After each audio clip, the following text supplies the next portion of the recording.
2004లో Hindi movie క్యా హో గయా సినిమాతో బాలీవుడ్ ఎంట్రీ ఇచ్చింది కాజల్. బాలీవుడ్ లో అదృష్టం కలిసి రాకపోవడంతో తెలుగులో లక్ష్మీ కళ్యాణం మూవీతో టాలీవుడ్ లో లెగ్ పెట్టింది.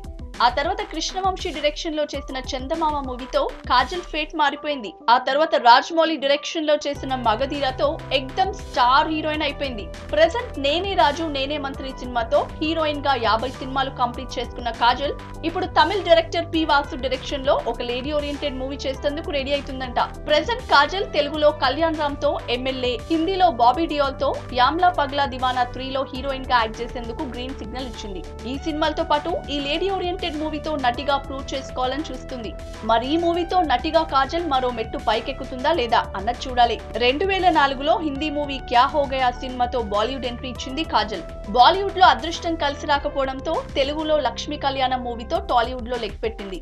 ఆ తర్వాత కృష్ణవంశీ డైరెక్షన్ లో చేసిన చందమామ మూవీతో కాజల్ ఫేట్ మారిపోయింది. ఆ తర్వాత రాజమౌళి డైరెక్షన్ లో చేసిన మగధీరతో ఎక్దమ్ స్టార్ హీరోయిన్ అయిపోయింది. ప్రెజెంట్ నేనే రాజు నేనే మంత్రి సినిమాతో హీరోయిన్ గా 50 సినిమాలు కంప్లీట్ చేసుకున్న కాజల్ ఇప్పుడు తమిళ డైరెక్టర్ పి వాసు డైరెక్షన్ లో ఒక లేడీ ఓరియంటెడ్ మూవీ చేసేందుకు రెడీ అవుతుందంట.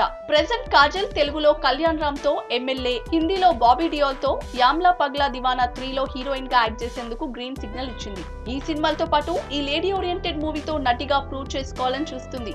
మరి ఈ మూవీతో నటిగా కాజల్ మరో మెట్టు పైకెక్కుతుందా లేదా అన్నది చూడాలి.